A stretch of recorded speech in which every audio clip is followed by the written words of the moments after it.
Eu olhei para aquele envelope pardo, meus dedos sentindo o quão fino ele estava. Minhas mãos, essas mãos que costuraram por 50 anos, tremiam. Não era um tremor de idade.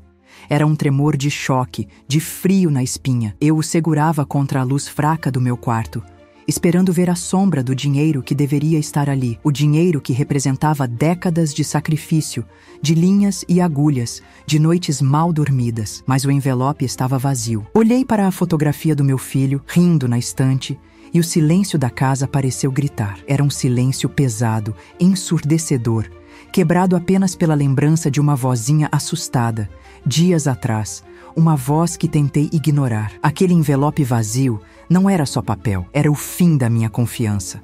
A prova de que o impensável tinha acontecido dentro das paredes que eu mesma construí com tanto esforço e amor. O ar no quarto ficou pesado, difícil de respirar. O cheiro de linha antiga e lavanda, que sempre me trouxe paz no meu armário, agora parecia ter um tom metálico.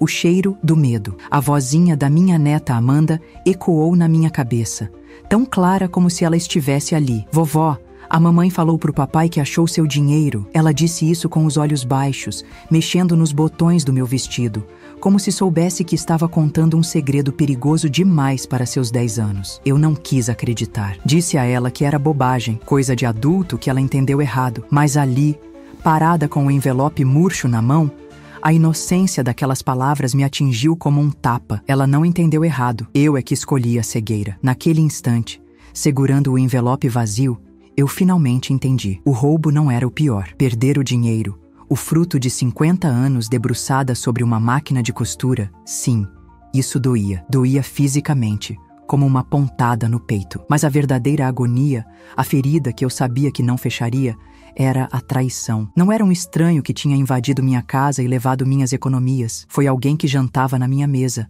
Alguém que me chamava de mãe. Alguém que meu filho amava. E o meu filho, o meu único filho, que sabia daquele esconderijo desde criança, que me via guardar cada nota suada ali, ele tinha permitido. Ele sabia. O silêncio dele foi a sua confissão. A caixa de costura, onde o envelope estava, era mais do que um esconderijo. Era o meu diário de vida. Cada carretel de linha lembrava um vestido de festa que fiz. Cada botão guardado era de uma roupa do meu filho quando pequeno. Eu guardei meu futuro ali, junto com as memórias do meu passado. Era o meu santuário. E eles profanaram. Eles não pegaram apenas papel moeda. Eles levaram minha segurança, minha paz. Eles transformaram meu quarto, meu lugar seguro, em uma cena de crime. E o crime não foi apenas furto. Foi a destruição deliberada da confiança que eu tinha na única família que me restava, a família que eu mesma criei. Meu filho sabia. Essa frase não saía da minha cabeça, batendo como um martelo. Marta, minha nora, eu sempre soube que havia algo frio por trás daqueles sorrisos solícitos. Eu sentia o jeito que ela olhava para as minhas coisas, o jeito que ela calculava cada movimento. Mas ele, meu menino, o menino para quem eu costurei a primeira fantasia de escola, o homem para quem eu entreguei minhas economias quando ele precisou abrir seu primeiro negócio, sem hesitar. Ele ficou parado e assistiu enquanto ela planejava e executava o roubo. Ele foi cúmplice no silêncio. Ele escolheu ela, escolheu o dinheiro fácil, em vez da mãe que lhe deu absolutamente tudo. A dor disso era 1000 vezes pior do que a caixa vazia. Eu me sentei na beira da cama, o envelope ainda na mão. Eu tinha 72 anos. O que eu deveria fazer? Chorar? Gritar? Eu construí essa família com minhas próprias mãos, com a mesma dedicação que usei para construir cada vestido. E agora, essas mesmas pessoas tinham me apunhalado pelas costas, dentro da minha própria casa. Eu podia deixar passar, fingir que não sabia, pelo bem da minha neta, para manter a paz. Mas que paz existe quando você vive com quem te roubou e mentiu? Que tipo de avó eu seria se ensinasse Amanda a aceitar uma traição desse tamanho? Não, eu não ia chorar, eu ia agir. Você entenderia o que eu precisei fazer? Você teria perdoado algo assim? Deixei o envelope vazio sobre a cômoda. Para quem olha de fora, eu sou apenas Maria, uma senhora de 72 anos, viúva há quase 20. Dessas que passa o dia cuidando das plantas e fazendo bolo de laranja. É isso que eles veem. O que eles não veem são os 50 anos de trabalho árduo. Meu marido, Antônio, partiu cedo, e eu me vi sozinha com um filho pequeno para criar e uma máquina de costura como única herança. Não reclamei, baixei a cabeça e fiz o que precisava ser feito. Transformei minha sala na minha oficina e minha vida em uma missão: dar ao meu filho tudo o que eu não tive, garantir que ele tivesse estudo, conforto e, acima de tudo, caráter. Eu falhei terrivelmente em um desses. Eu não sei o que é tirar férias. Eu não sei o que é comprar um vestido caro ou jantar em um restaurante chique. Meu luxo era comprar linhas novas, tecidos de boa qualidade para as clientes mais exigentes. Passei madrugadas acordada, com as costas doendo e os olhos ardendo, terminando ajustes de última hora, vestidos de noiva, uniformes escolares. Cada centavo que ganhei foi suado. Foi conquistado com a ponta dos meus dedos, que hoje são grossos e calejados de tanto furar o tecido. Eu olhava para meu filho crescendo e sentia orgulho. Todo o sacrifício valia a pena para vê-lo formado, para vê-lo construir sua própria família. Eu nunca pedi nada em troca. Meu pagamento era a felicidade dele. Era ver a casa cheia no domingo. Quando meu filho se casou com Marta, eu continuei trabalhando. Eu não precisava. Ele tinha um bom emprego, mas eu gostava da minha independência. Eu gostava de saber que tinha o meu próprio dinheiro, guardado com segurança na minha antiga caixa de linhas. Era o meu seguro, a minha garantia de que eu jamais seria um peso para ninguém, que eu poderia pagar meus próprios remédios, minhas próprias contas. Era o dinheiro da minha velhice, da minha dignidade. Eu construí minha vida com base na honestidade e na resiliência. Eu enfrentei a inflação, planos econômicos que levaram o dinheiro de tanta gente, mas o meu estava seguro, porque eu não confiava em bancos. Eu confiava no meu esconderijo. Eu não guardei só dinheiro naquela caixa. Eu guardei sonhos. Guardei o sonho de talvez fazer uma viagem para o litoral, coisa que nunca fiz, pois o trabalho sempre veio primeiro. Guardei o dinheiro para a faculdade da minha neta Amanda, caso as coisas apertassem para eles no futuro. Eu sempre fui assim, pensando neles primeiro, sempre me colocando em último lugar. Quando Amanda nasceu, minha vida ganhou uma nova cor. Ela era a luz da casa, a alegria que preenchia o vazio. E eu me tornei a vovó que faz tudo, a que busca na escola, a que faz o melhor bolo de laranja, a que conta histórias. Eu me dediquei a ela com o mesmo amor que me dediquei ao pai dela. Eu me tornei o porto seguro dessa família. Mas essa rocha começou a ser vista como um obstáculo, ou pior, como um recurso a ser explorado sem permissão. Nos últimos anos, especialmente desde que Marta começou a controlar as finanças da casa deles, o tratamento mudou. Começou sutilmente, como um fio solto numa costura que você ignora até o tecido todo rasgar. Os almoços de domingo ficaram mais rápidos. Meu filho, antes tão carinhoso e presente, parecia sempre apressado, olhando o celular, evitando meu olhar. Marta, por outro lado, ficou mais solícita, mas era uma solicitude que me arrepiava. Ela elogiava minhas coisas, minha casa, meu pé de meia. Ela perguntava muito sobre meu futuro, sobre meus planos, sempre com um sorriso que não chegava aos olhos. A dor que senti naquele quarto não foi pela perda financeira, embora fosse o trabalho de uma vida inteira de sacrifícios. A dor verdadeira, a que me tirou o fôlego, foi perceber que eu me tornei invisível para o meu próprio filho. Eu deixei de ser a mãe dele para me tornar um caixa eletrônico ambulante, uma reserva de emergência que eles podiam saquear quando quisessem. Ele sabia do esconderijo. Quando criança, ele me via guardar o dinheiro ali, depois de cada grande encomenda.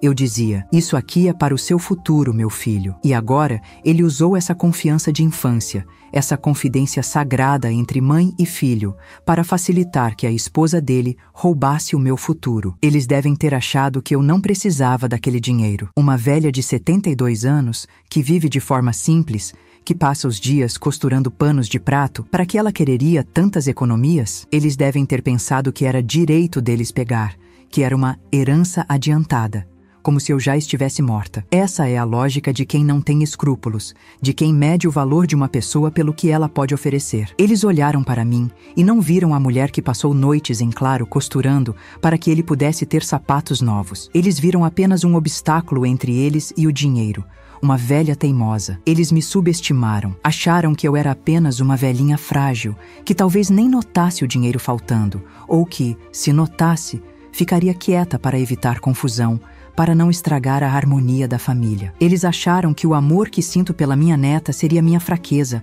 a corrente que me manteria em silêncio. Mas a traição tem um efeito curioso nas pessoas.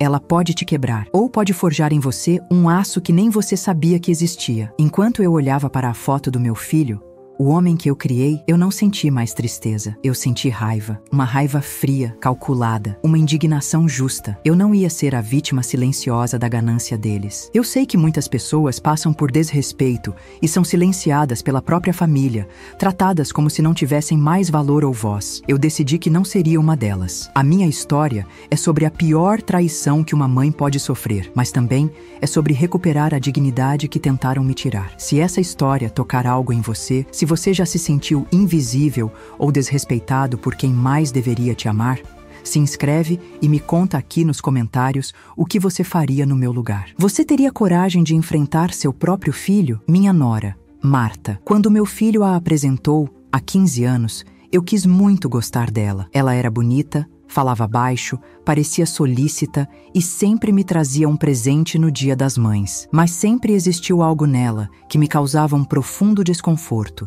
Uma frieza que o sorriso não escondia. Era uma polidez ensaiada, como um vestido bonito escondendo um forro rasgado. Ela é uma mulher consumista, obcecada por aparências, sempre com uma bolsa nova, um sapato da moda, vivendo um padrão de vida que eu, sinceramente, não entendia como o salário do meu filho podia cobrir. Eu via as sacolas de compras chegando, via as viagens curtas que faziam, mas nunca imaginei que a fonte desse luxo secaria e ela se voltaria para o meu armário. A mudança dela não foi da noite para o dia, foi gradual, calculada, como uma aranha tecendo a teia. Nos primeiros anos, ela mantinha uma distância respeitosa. Foi depois que Amanda nasceu que ela começou a se infiltrar na minha rotina, sempre com o pretexto de ajudar a vovó, de cuidar de mim. Mas a ajuda dela era estranha. Ela arrumava minhas gavetas sem que eu pedisse, mexia nos meus álbuns de foto quando achava que eu não estava olhando, fazia perguntas sobre meus bens,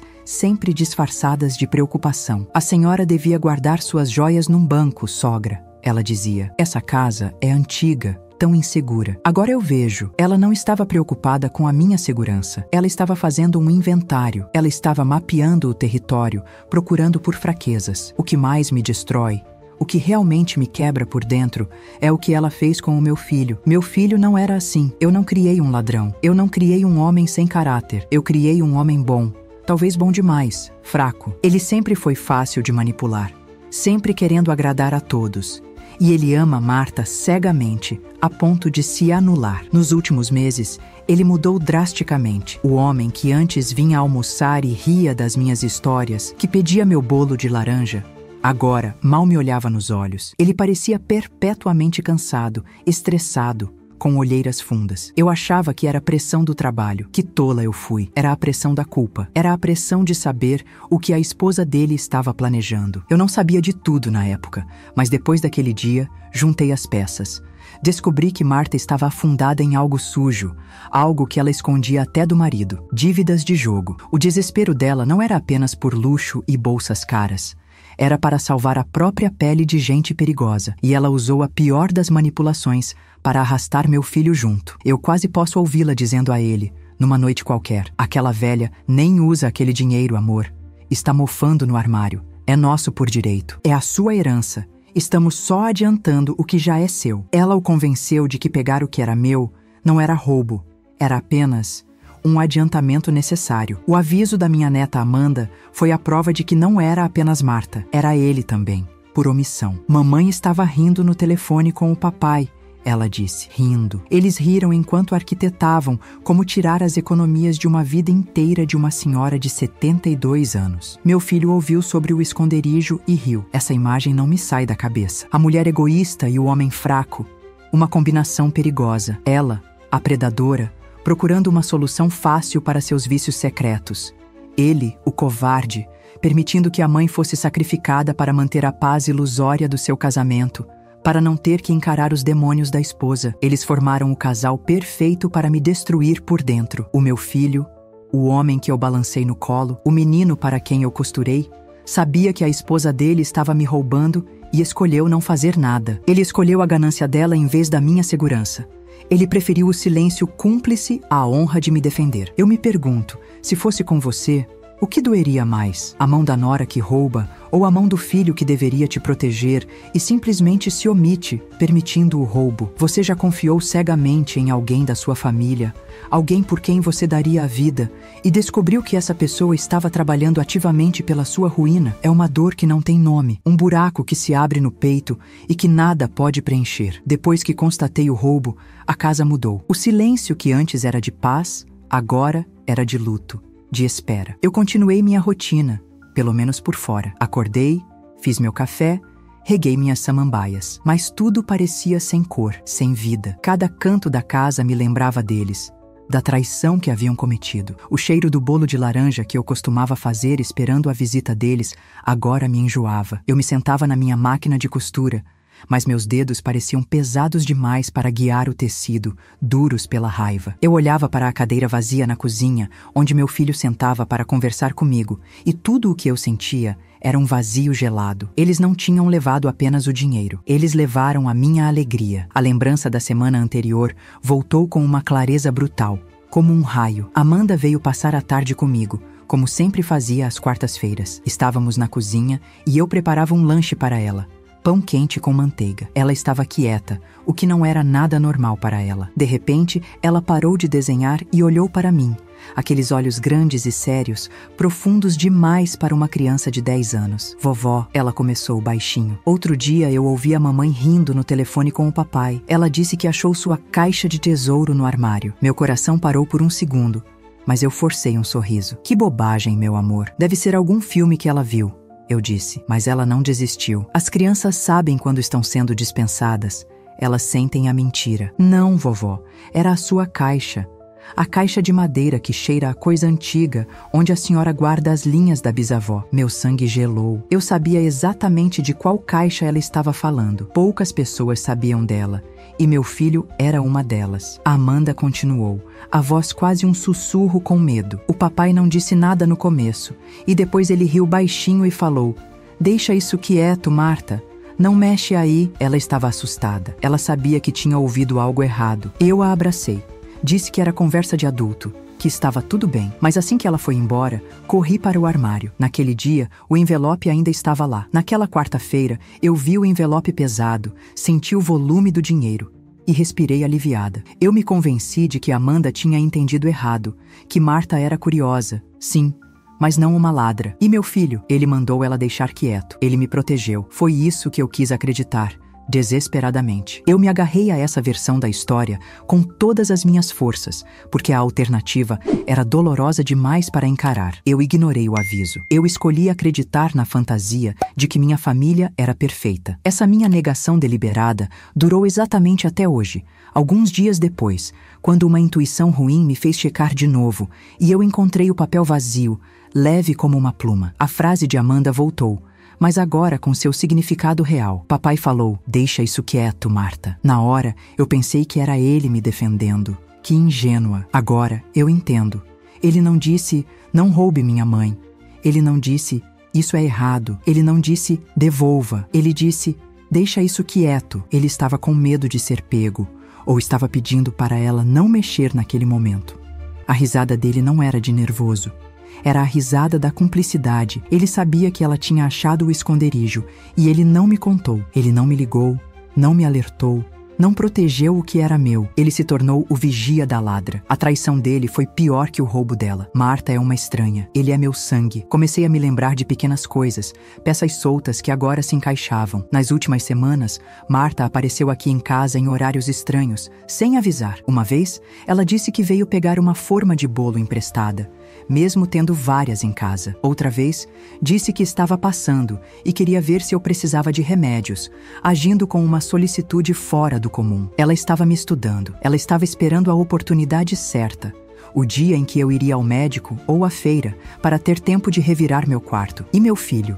Ele facilitava. "Mãe, vamos almoçar fora hoje", ele sugeria, me tirando de casa para que ela tivesse o campo livre. Aquele almoço que pareceu um gesto de carinho, agora eu vejo, era parte do plano sórdido, aquela caixa de costura. Eu a peguei nas mãos, agora vazia e leve. Ela foi da minha mãe. O cheiro dela é de cedro, linha velha e tempo. Dentro dela, eu guardava não só o dinheiro da minha vida, mas a primeira mecha de cabelo cortada do meu filho. Eu guardava os botões de pérola do vestido de noiva da minha mãe, que eu mesma desmanchei. Era um relicário. Saber que as mãos gananciosas e sujas de Marta estiveram ali, remexendo minhas memórias mais sagradas para encontrar o dinheiro, me causava uma náusea física, um nojo profundo. Ela não violou apenas meu esconderijo. Ela violou minha história. Ela tocou no que era intocável. A tristeza profunda que senti no início começou a dar lugar a uma raiva fria, uma clareza que só a decepção absoluta pode trazer. Eles me julgaram fraca. Eles me julgaram acabada, senil. Acharam que eu era uma peça antiga da casa. Algo que eles poderiam simplesmente descartar ou saquear quando fosse conveniente. Eles se esqueceram de quem eu sou. Esqueceram que fui eu quem costurou essa família do nada, quem remendou os buracos da nossa vida por décadas com linha e agulha. Eles pensaram que eu ia chorar no meu quarto e aceitar a perda. O que você faria nesse momento? Você deixaria seu próprio filho sair impune de uma traição dessas? Ou você lutaria pela sua dignidade? Eu precisava de uma confissão. Eu não podia simplesmente acusá-los. Eles negariam na minha cara. Meu filho ficaria do lado dela, por fraqueza, e eu sairia como a velha caduca que inventa histórias, que está com ciúmes da nora. Eu precisava de provas irrefutáveis. Eu precisava que eles se entregassem na frente de todos. Eu usei minha vida inteira, a paciência da costureira, esperando o ponto certo, a tensão exata da linha. Agora, eu usaria essa mesma paciência e precisão para preparar a armadilha perfeita. O palco seria a minha casa, o lugar que eles desonraram. O evento, o tradicional almoço de domingo. O almoço de domingo, para mim, sempre foi sagrado. Era o dia de reunir todos, de ouvir as histórias da semana, de ver minha neta correr pela casa. A minha sala de jantar, com a mesa grande de madeira que foi do meu pai, sempre foi um lugar de alegria, de união familiar. O cheiro do assado no forno, o som das risadas, era isso que eles usavam como cobertura. Eles sentavam na minha mesa, comiam da minha comida, me abraçavam, enquanto planejavam como tirar o pão da minha boca. Pois bem, seria nessa mesma mesa, diante de toda a família que eles diziam honrar, que a farsa deles terminaria. O lugar dos nossos encontros felizes se tornaria o tribunal onde a verdade finalmente apareceria. Eu precisava de algo que a pegasse no flagra, algo que ela não pudesse negar com palavras. Se ela roubou uma vez e sabia que a caixa existia, talvez a ganância a fizesse voltar, para ver se eu tinha reposto algo, ou para pegar o resto que ela pensou ter deixado. Mas a caixa estava vazia. Então, eu precisava que ela provasse que esteve lá. Lembrei do pó de grafite que usava para lubrificar a máquina de costura antiga. Não, era muito escuro, muito óbvio, mas eu tinha algo melhor. O talco de alfaiate, um pó azul muito fino, quase invisível, que usava para marcar tecidos escuros. Um pó que mancha as mãos ao menor contato. Peguei a caixa de costura vazia. O envelope pardo rasgado ainda estava lá dentro. Uma prova silenciosa do crime. Eu o retirei e guardei. Então, com muito cuidado, como quem prepara uma receita delicada, espalhei uma camada generosa do talco de alfaiate, aquele pó azul claro, no fundo da caixa de madeira. Cobri com alguns carretéis de linha velhos e inúteis, alguns botões soltos, apenas para disfarçar. Qualquer um que enfiasse a mão ali para procurar por baixo dos carretéis, onde o dinheiro costumava ficar, onde o envelope estava escondido, sairia com as pontas dos dedos manchadas. Uma marca sutil, mas indelével. A armadilha estava pronta. Agora, faltava a isca. Peguei o telefone. Meu coração batia forte contra as costelas, mas minha voz saiu calma, doce, exatamente como a da vovó que eles estavam acostumados a enganar. Liguei para meu filho. Meu querido, eu disse, estou pensando em fazer aquele assado especial no domingo. Chame Marta e Amanda. Estou com saudades de vocês. Houve uma pausa do outro lado. Eu podia quase sentir a culpa dele através do fio. Claro, mãe. A senhora está bem? Parece diferente. Eu forcei uma risada fraca, cansada. Só estou velha, meu filho. Na verdade, que bom que liguei. Estou pensando em ir ao banco segunda-feira. Eu fiz uma pausa, deixando a informação assentar. Sinto que algo está errado comigo, filho. Acho que vou refazer meu testamento, sabe? Doar algumas coisas para a igreja, organizar tudo enquanto ainda tenho cabeça. O silêncio na linha foi ensurdecedor. Eu sabia o que ele estava pensando. Testamento, banco, doar, organizar tudo. Eu estava jogando com o medo dele, mas principalmente com a ganância dela. Se eu reorganizasse tudo, O adiantamento deles poderia ser tudo o que eles conseguiriam. Marta não deixaria isso acontecer. Ela precisaria saber se havia mais alguma coisa na caixa, se eu tinha descoberto algo. Não fale besteira, mãe. A senhora está ótima, ele disse, rápido demais. Estaremos aí no domingo. Com certeza. Eu desliguei o telefone. A isca tinha sido mordida. O sábado passou como um borrão. Eu limpei a casa, preparei os ingredientes para o almoço, agi como a anfitriã perfeita, como se nada estivesse errado, mas por dentro eu era uma soldada preparando o campo de batalha. Eu não sabia se meu coração aguentaria o confronto. Parte de mim, a parte mãe, ainda queria que meu filho acordasse, que ele chegasse no domingo, antes de todo mundo, e me pedisse perdão, dizendo que Marta o havia obrigado. Mas eu sabia que isso não aconteceria. A fraqueza dele era crônica. Eles viriam para o almoço achando que era mais um domingo de aparências. Mal sabiam eles que era o último. O domingo amanheceu pesado, cinzento, mesmo com o sol lá fora. O cheiro do assado começou a tomar conta da casa, mas para mim, não era um cheiro de festa, era o cheiro da armadilha se fechando. Eu estava calma por fora, serena como uma lagoa, mas por dentro, meu coração parecia uma máquina de costura desgovernada, batendo sem ritmo, ansioso pelo confronto. Eu arrumei a mesa. Coloquei a melhor toalha, a de linho bordado, a que só usava no Natal. Coloquei os pratos bons, os copos de cristal. Eu queria o cenário perfeito. Eu queria que eles se sentissem absolutamente confortáveis, que baixassem a guarda, que acreditassem na minha ingenuidade até o último segundo. Amanda chegou correndo e me abraçou forte. O abraço dela foi a única coisa verdadeira naquela manhã. Ela sentiu meu aperto e perguntou: "Vovó, a senhora está triste?" Eu quase desabei. Então, eles entraram, meu filho e Marta.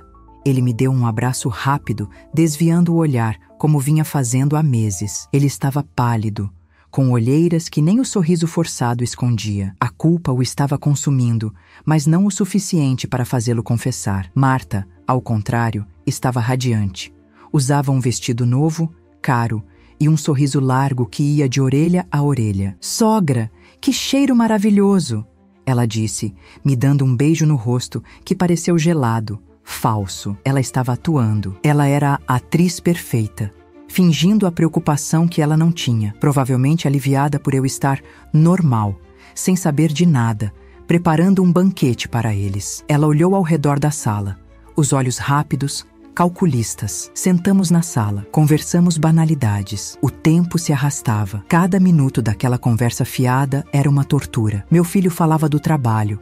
Marta falava de um passeio no shopping, de planos para as férias. E eu ali, sentada na minha poltrona, servindo suco de laranja, sorrindo, concordando, enquanto por dentro eu só conseguia ver as mãos dela remexendo na minha história e o silêncio covarde do meu filho ecoando na minha cabeça. Eu olhava para Amanda, brincando no tapete com suas bonecas, e me perguntava como eles podiam fazer aquilo na frente da própria filha. Como eles conseguiam dormir à noite sabendo que estavam roubando o futuro da avó dela? A hipocrisia era tão densa na sala que eu mal conseguia respirar. Eu preparei a mesa para todos. Eles se sentaram, elogiando a comida, o cuidado. Eles achavam que era um almoço de domingo comum, uma celebração da família que eles mesmos estavam destruindo por dentro. Mal sabiam eles que não era um almoço. Era uma armadilha. Era um tribunal. E o pior, olhando para o rosto pálido do meu filho e para o sorriso falso de Marta, eu não sabia se meu próprio filho cairia nela junto com a esposa ou se ele finalmente teria um pingo de decência e a impediria quando a verdade viesse à tona. Aquele almoço definiria não só o meu futuro, mas o fim da imagem que eu tinha do homem que criei. A tensão era quase insuportável. O ar podia ser cortado com uma faca. O assado estava quase pronto, soltando vapor na travessa. Era a hora. Eu me levantei da mesa, levei a mão ao peito e soltei um gemido baixo, me apoiando na parede, fingindo uma tontura súbita. Funcionou imediatamente. Amanda correu até mim. Meu filho se levantou num pulo. "Mãe, o que foi? O que a senhora está sentindo?" Marta ficou parada, os olhos arregalados, mas a preocupação dela parecia mais com o testamento que eu mencionei no telefone do que com a minha saúde. Eu forcei uma respiração difícil. "Foi só uma pontada, meu filho, meu remédio. Acho que a pressão subiu. Marta, querida, você pode fazer um favor para mim? Meu remédio está no meu quarto." Ela concordou rápido demais, quase ansiosa. "Claro, sogra. Onde está?" No armário do banheiro, eu balancei a cabeça negativamente, com dificuldade fingida. Não, querida, está num lugar seguro, para Amanda não mexer. Está dentro daquela minha caixa de costura antiga, a de madeira, sabe? No fundo do guarda-roupa. Está num frasco pequeno, de vidro âmbar, embaixo de todas as linhas. Eu a vi engolir em seco. A caixa. Eu a estava mandando exatamente para a cena do crime. Eu estava dando a ela a oportunidade perfeita para checar se eu tinha colocado mais dinheiro lá ou se eu havia descoberto o roubo. A ganância dela lutou contra o nervosismo e a ganância venceu. Na caixa de costura? Que lugar diferente, sogra. Mas eu acho, claro, ela disse, forçando um sorriso de compreensão. Ela saiu da sala de jantar e subiu as escadas em direção ao meu quarto. O silêncio que se instalou foi terrível. Meu filho estava ao meu lado, segurando minha mão, dizendo para eu me acalmar, completamente alheio ao que realmente estava acontecendo. Ele estava genuinamente preocupado com a minha saúde, enquanto a esposa dele estava, naquele exato segundo, enfiando a mão na minha caixa para verificar se havia mais alguma coisa para roubar ou para confirmar que a mina de ouro estava realmente vazia. O som dos passos dela no andar de cima era o som do laço da armadilha se apertando. Aqueles 2 minutos pareceram 2 décadas. A casa ficou em silêncio absoluto. Eu só ouvia o tic-tac do relógio antigo da sala e a respiração ansiosa do meu filho ao meu lado. Amanda me olhava, os olhos cheios de lágrimas, assustada por mim. Eu apenas acariciei seu rosto, tentando dizer com os olhos que a vovó ficaria bem. Então, ouvimos os passos dela descendo. Ela apareceu na porta da sala de jantar, pálida, muito pálida, mas ela não estava pálida de preocupação comigo, ela estava pálida de choque, de confusão. Ela tinha visto a caixa vazia, ela tinha remexido. E embora ela não soubesse ainda, ela estava marcada. Não achei remédio nenhum, sogra, ela disse, a voz trêmula. Eu respirei fundo, endireitei minha postura e soltei a mão do meu filho. A tontura fingida desapareceu como mágica. Não tem problema, minha querida. Acho que já me sinto muito melhor. O susto passou. Vamos almoçar? A comida vai esfriar. O olhar que ela me deu foi de pura confusão e medo crescente. Ela sabia que algo estava fundamentalmente errado, mas não conseguia entender o que. A verdade estava prestes a ser servida como prato principal naquele almoço de domingo. Eles acharam que tinham me roubado e saído impunes. Eles não sabiam que a verdadeira humilhação estava apenas começando. Se quer saber como isso acabou, se inscreve agora e comenta o que você acha que vai acontecer. Você acha que meu filho vai defendê-la até o fim? Nós nos sentamos à mesa. O cheiro do assado era maravilhoso, mas o clima era fúnebre. Eu servi todo mundo, como se fosse um domingo normal. Meu filho e Marta trocaram olhares nervosos. Ela não tocou na comida. Ela ficava olhando para mim por cima do copo, tentando decifrar minha expressão, tentando entender por que eu a mandei ao quarto e depois agi normalmente. Eu comi lentamente. O silêncio era quebrado apenas pelo som dos talheres nos pratos. Amanda, sentindo a tensão, também não comia, apenas olhava de mim para a mãe dela. Meu filho tentou quebrar o gelo. Mãe, esse assado está maravilhoso, como sempre. Eu parei de comer, coloquei meus talheres suavemente ao lado do prato e olhei diretamente para Marta. Meu coração batia no meu peito, mas minha voz saiu firme como aço. Marta, antes de comermos a sobremesa, eu gostaria que você me devolvesse. Ela congelou, o garfo a meio caminho da boca. Devolver o quê, sogra? Seu remédio? Eu disse que não achei. Ela tentou rir, mas o som foi um engasgo seco. Não, querida. Eu disse, calma. Eu quero que você devolva o que você tirou da minha caixa de costura hoje. E também o que você tirou nas últimas semanas. O rosto do meu filho ficou vermelho de raiva ou vergonha. Mãe, que história é essa? Pare com isso agora. Você está deixando a Marta desconfortável. Você não está bem. Deve ser a sua pressão. Você está nos acusando. Ele tentou me desacreditar, me pintar como a velha confusa. A senil. Era exatamente o que eu esperava que ele fizesse. Ele ainda estava do lado dela. Eu olhei para ele, não com raiva, mas com uma profunda pena. Eu não estou doente, meu filho. Minha pressão está ótima e eu não pedi remédio nenhum, Marta. A sala ficou em silêncio absoluto. O tic-tac do relógio da sala parecia um trovão. Marta começou a tremer visivelmente. Eu não sei do que a senhora está falando. Eu subi para te ajudar. Eu só olhei na caixa. Como a senhora pediu. Ela estava se afundando e nem percebia, confessando que tinha ido direto ao ponto. Exatamente, eu disse. Eu só queria confirmar o que a minha neta Amanda inocentemente já tinha me dito. Eu só queria ter certeza de que a ganância de vocês era maior do que o respeito por mim. Eu não pedi remédio, eu preparei uma armadilha. Meu filho se levantou. Armadilha? Mãe, a senhora enlouqueceu? Que absurdo é esse? Eu o ignorei. Mantive meus olhos fixos em Marta. Eu só queria confirmar o que eu vi agora. As suas mãos. Marta, num reflexo instantâneo, escondeu as mãos debaixo da mesa.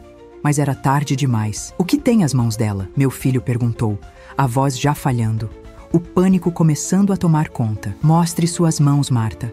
Eu pedi. Ela não se moveu, balançando a cabeça. Mostre! Eu exigi.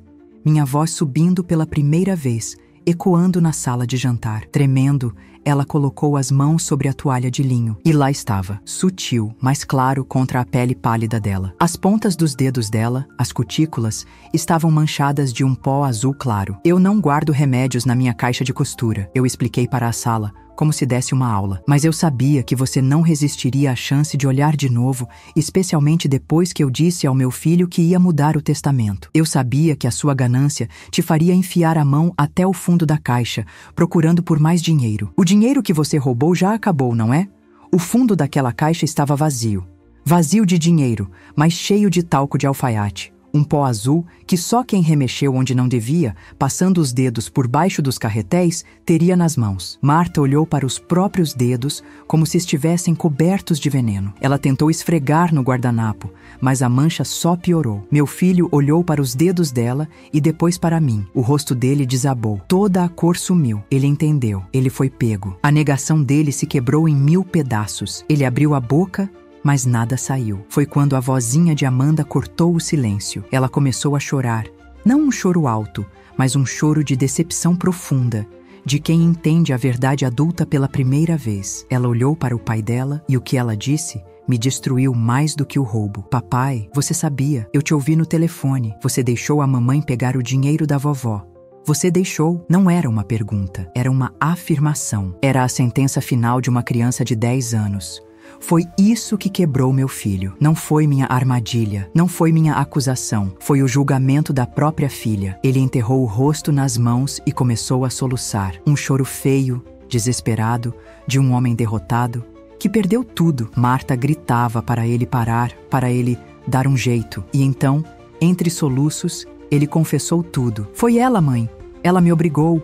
Ele gritou. Ela tem dívidas. Dívidas de jogo. Eles iam machucá-la. Ela disse que era nosso, que era a minha herança, que a senhora nem ia notar. Me perdoa, mãe. Ele admitiu. Ele confessou na frente de todos nós que sabia da dívida dela e que, por fraqueza, para manter seu casamento de fachada, ele preferiu sacrificar a própria mãe. A sala ficou em silêncio, exceto pelo choro dele e pelos gritos baixos de Marta, que agora o xingava por ser fraco e confessar. A humilhação era palpável. O casal perfeito, o filho dedicado e a nora solícita, desmascarados na minha mesa de jantar pela mancha de um simples pó de costura e pela honestidade de uma criança. Eles não foram pegos pela polícia, eles foram pegos pela própria ganância e pela minha paciência. Eu olhei para o homem que eu criei, chorando como um menino perdido, e para a mulher que o destruiu, e não senti vitória, senti apenas um cansaço profundo. A família que eu conhecia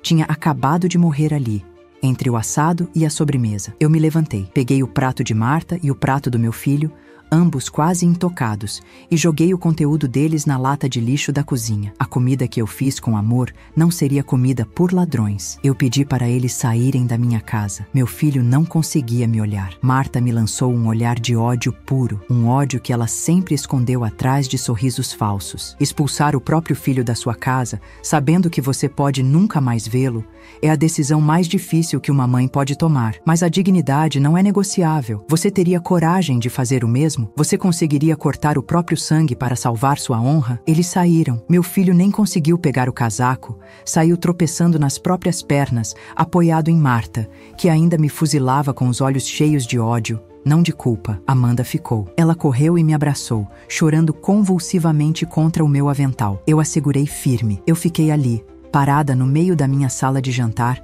com a mesa posta para uma festa que virou um funeral. O cheiro do assado agora era rançoso.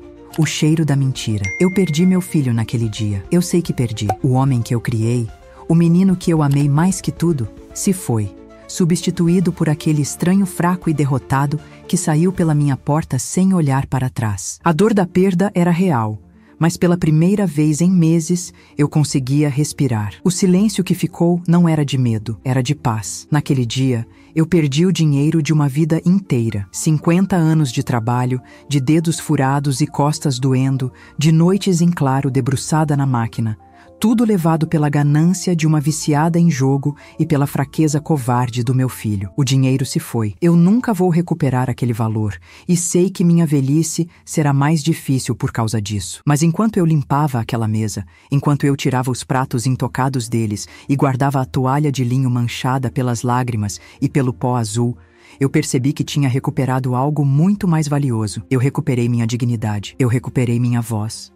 Eu deixei de ser a velhinha invisível que eles achavam que podiam saquear e me tornei novamente a dona da minha casa e da minha história. Eu aprendi, da maneira mais dura que existe, que a traição quase nunca vem de estranhos. Ela vem de quem você mais ama. Ela não bate na sua porta. Ela já está dentro da sua casa, comendo na sua mesa e conhecendo seus segredos mais profundos. Ela vem de quem você deu a vida. E é isso que a torna tão devastadora. Mas também aprendi outra coisa. Aprendi que a coragem, a verdadeira força moral, pode vir de onde você menos espera. Ela não veio do homem adulto que eu criei para ser forte e honrado. Não veio da mulher que deveria ser uma parceira de família. A coragem veio de uma criança de 10 anos, que viu o errado e teve a bravura de sussurrar a verdade, mesmo com medo dos próprios pais. No fim, a única pessoa com caráter naquela mesa era Amanda. Ela foi a única que não mentiu. Ela foi a única que agiu por amor puro, tentando me proteger da única maneira que sabia. Meu filho e minha nora, tão preocupados com dinheiro, com aparências, com dívidas e com salvar a própria pele, mostraram que não tinham absolutamente nada por dentro. Eram cascas vazias, adultas apenas na idade, movidas por vícios e fraqueza. Amanda, com sua inocência, provou ser mais adulta, mais íntegra e mais forte do que os dois juntos. Ela é o único fio de esperança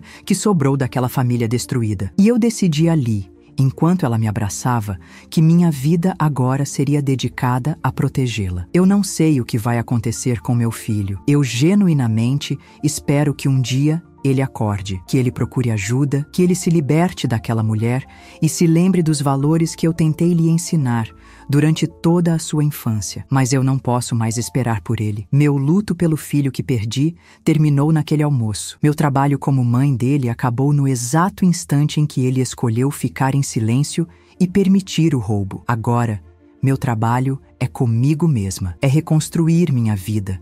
Talvez voltar a costurar, não mais por obrigação, mas por prazer. É cuidar da minha neta e garantir que ela cresça sabendo a diferença entre o que brilha e o que realmente tem valor. A gente passa a vida inteira construindo coisas. Eu construí uma família unida e construí uma poupança segura. Eu vi as duas coisas desmoronarem exatamente pelo mesmo motivo: a falta de caráter.